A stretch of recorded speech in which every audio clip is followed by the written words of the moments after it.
샬롬, 이동춘 목사입니다.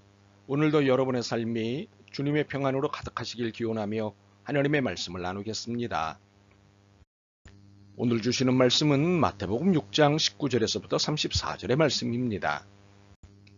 이 말씀 중에 31절에서부터 34절을 읽겠습니다. 그러므로 염려하여 이르기를 무엇을 먹을까 무엇을 마실까 무엇을 입을까 하지 말라. 이는 다 이방인들이 구하는 것이라. 너희 하늘 아버지께서 이 모든 것이 너희에게 있어야 할 줄을 아시느니라. 그런즉 너희는 먼저 그의 나라와 그의 의를 구하라. 그리하면 이 모든 것을 너희에게 더하시리라. 그러므로 내일 일을 위하여 염려하지 말라. 내일 일은 내일이 염려할 것이요 한날의 괴로움은 그날로 족하니라. 아멘. 마태복음 6장 19절로부터 34절 말씀을 본문으로 하나님을 알수록 생기는 것들이라는 제목으로 말씀을 나누도록 하겠습니다.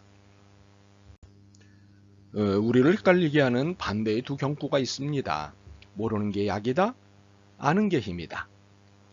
인생에서 모르는 게 약이 될 때가 있습니다. 사실과 진실을 알아버린 순간부터 마음이 몹시 힘들어지는 경우에 그렇습니다. 내가 믿고 사랑하는 사람이 거짓을 가지고 있다는 사실을 알았을 때 그 마음은 몹시 힘들어집니다. 차라리 몰랐을 때가 좋았습니다. 그러나 아는 게 힘이 될 때가 있습니다. 몰라서 억울한 일을 당해본 경험이 있는 분들인 이 경고가 가슴에 닿을 것입니다. 법을 몰라서 당하고 사실을 몰라서 당하고 무엇을 몰라서 당하고 나면 아는 것이 얼마나 힘이 되는지를 뼈저리게 느끼게 됩니다. 우리의 신앙생활에서도 마찬가지입니다. 모르는 게 약이 되는 경우도 있고 알아서 힘이 되는 경우도 있습니다. 그런데 이 중 알아서 힘이 되는 경우가 훨씬 많습니다. 특히 하나님에 대해 아는 것은 엄청난 힘이 됩니다. 목사님 왜 이제야 가르쳐 주셨어요? 진즉 가르쳐 주셨으면 좋았을 텐데 라며 원망의 말을 들을 때가 있습니다. 하나님에 대해 알면 알수록 인생에 힘이 생기고 인생이 행복해지기 때문입니다. 그렇다면 하나님은 어떤 분이신가요? 오늘은 우리가 읽은 본문 안에서 알아보죠. 첫째, 하나님은 이 세상의 모든 것들 중에 여러분을 가장 귀하게 여기는 분이십니다.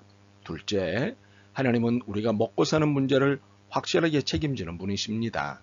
셋째, 하나님은 오늘과 내일 우리에게 무엇이 있어야 할지를 다 알고 계신 분이십니다. 나를 귀하게 여기시고 모든 것을 책임지시고 모든 필요를 다 알고 계시는 하나님, 정말 엄청나지 않습니까? 우리가 염려하는 세상살이를 다 해결해 주시는 하나님이십니다. 그런데 문제는 우리입니다. 이러하신 하나님을 믿느냐의 결단이 필요하기 때문입니다. 30절입니다. 오늘 있다가 내일 아궁이에 던져지는 들풀도 하나님이 이렇게 입히시거든 하물며 너희일까 보냐. 믿음이 적은 자들아. 이미 하나님은 우리에게 보여주실 것을 다 보여주셨습니다. 과격하게 말해서 하나님은 당신의 패를 다 보여주셨습니다. 상대의 패를 다 파악하고도 엉뚱한 것을 내는 사람은 없습니다. 만약 그런 사람이 있다면 그는 바보이거나 정상이 아닙니다. 이제 우리는 하나님이 어떤 분인지 알았습니다. 그렇다면 남은 것은 우리의 결정이고 결단입니다. 믿음의 패를 낼 것이냐, 염려의 패를 낼 것이냐입니다. 믿고 따르면 세상 만사 염려에서 해방되어 매일매일이 재미있고 행복할 것입니다.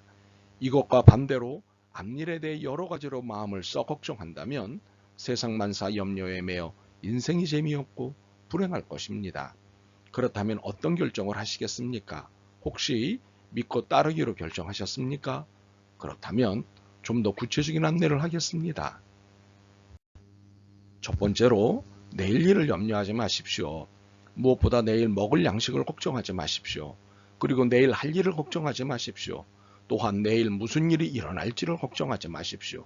직장, 자녀, 사업, 진로, 결혼 등 내일 일어날 모든 일에 걱정하지 마십시오. 단지 오늘의 최선을 다하십시오. 한날의 괴로움은 그날로 족하니라는 말씀을 되새겨보면 오늘이라는 현재의 최선을 다하라는 말씀입니다. 오늘은 최선을 다해야 합니다. 대신 내일은 하나님께 믿고 맡기는 것입니다. 만약 내일을 염려한다면 이는 시간과 에너지를 낭비할 뿐입니다. 자 보십시오. 27절입니다. 너희 중에 누가 염려함으로 그 키를 한 자라도 더 할 수 있겠느냐? 시간과 에너지 낭비 아닙니까? 그러므로 믿고 맡기십시오. 두 번째로는 하나님의 나라와 하나님의 의를 구하십시오. 모든 염려는 무엇을 먹을까, 무엇을 마실까, 무엇을 입을까 등과 같은 것들을 구할 때 생깁니다. 이것을 계속해서 구하는 한에 있어서는 염려로부터 절대 벗어날 수 없습니다. 인생이 행복해지는 것은 하나님의 나라와 하나님의 의를 구할 때입니다. 그렇다면 하나님의 나라가 무엇입니까? 하나님이 통치하는 나라, 내 삶을 다스리시는 나라를 말합니다. 내 삶에 그리고 내 삶이 존재하는 모든 영역에 이 나라가 이루어지면 그때부터 주님께서 우리를 통해 일하십니다. 뿐만 아니라 이 세상에서 필요한 모든 것을 책임져 주십니다. 이것은 정직하신 하나님의 약속입니다. 그러므로 우리가 주의할 태도는 하나님 나라를 위해 전력 질주하는 것입니다. 이것이 하나님의 의를 구하는 것입니다. 만약 무엇을 먹을까, 무엇을 마실까, 무엇을 입을까에 전력 질주한다면 이 모든 것 내가 알아서 해 라고 하실 것입니다. 이렇게 되면 손해는 우리가 봅니다. 하나님이 아니십니다. 그러므로 세상 것을 구함으로 손해보지 않기를 바랍니다. 세 번째로는 보물을 땅에 쌓아두지 마십시오. 하늘에 쌓아두십시오. 그런데 왜 보물을 하늘에 쌓아두라고 하셨을까요? 보물은 소중한 것이기 때문에 마음은 보물에 가 있기 마련입니다. 내 보물이 있는 곳에는 내 마음도 있느니라고 말씀하지 않으십니까?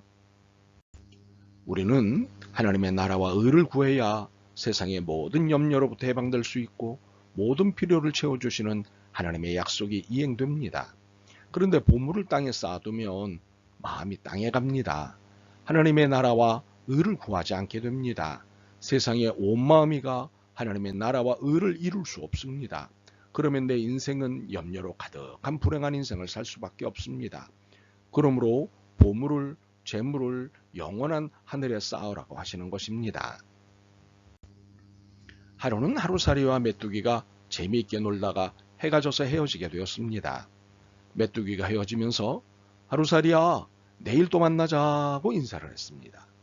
그러자 하루살이가 내일이 뭔데? 하며 의아해했습니다. 하루살이는 내일을 몰랐기 때문입니다. 그 뒤 메뚜기는 개구리와 사이좋게 한여름을 지냈습니다. 이제 날이 서늘해지고 서로 이별할 때가 되었기에 개구리가 메뚜기야, 우리 너무 즐거웠어. 내년에 또 만나자고 했습니다. 그러자 메뚜기는 내년이 뭔데? 라며 반문을 했습니다. 메뚜기는 한철이기 때문에 내년을 몰랐습니다. 그 뒤 개구리는 누에고치를 만나 재미있게 지냈습니다. 이제 누에고치가 나방이 되기 위해 헤어질 수밖에 없었습니다. 헤어지면서 누에고치가 말했습니다. 다음 생에 만나자. 그러자 개구리는 눈이 휘둥그레져서는 말했습니다. 다음 생? 그게 뭔데? 많은 사람들이 영생이 뭔데? 하늘나라가 뭔데? 라며 그냥 눈앞에 보이는 것만 바라보며 일락을 줬습니다. 그 어리석은 모습으로 오늘 죽을 하루살이처럼 오늘만 생각하며 살아가고 있습니다. 메뚜기처럼 한철만을 생각하며 살아갑니다. 개구리처럼 다음 생을 생각하지 않습니다. 이 얼마나 안타까운 인생인지요. 감사하게도 우리에게는 약속된 내일이 있습니다. 하나님이 책임지시는 내일이 있습니다. 영원한 하나님 나라가 있습니다. 그러므로 내일 일을 하나님께 맡기고 하나님의 의를 따르십시오. 보물을 세상에 쌓지 말고 하늘에 쌓으십시오. 여러분의 세상살이가 달라질 것입니다. 이러한 믿음의 행보가 지속되길 기도합니다. 아멘. 주님, 마음의 염려가 늘 내일을 향해 있습니다. 하나님 나라를 말하면서도 시선은 늘 땅에 가 있습니다. 물질이 능사가 아니라면서도 먹고 마시고 입을 곳에 온 신경이 가 있습니다. 믿음 없는 저희를 불쌍히 여기시옵소서. 하나님의 나라와 의를 구하게 도와주옵소서. 예수 그리스도의 이름으로 기도드립니다. 아멘. 오늘도 여러분의 믿음과 삶을 응원합니다. 사랑합니다.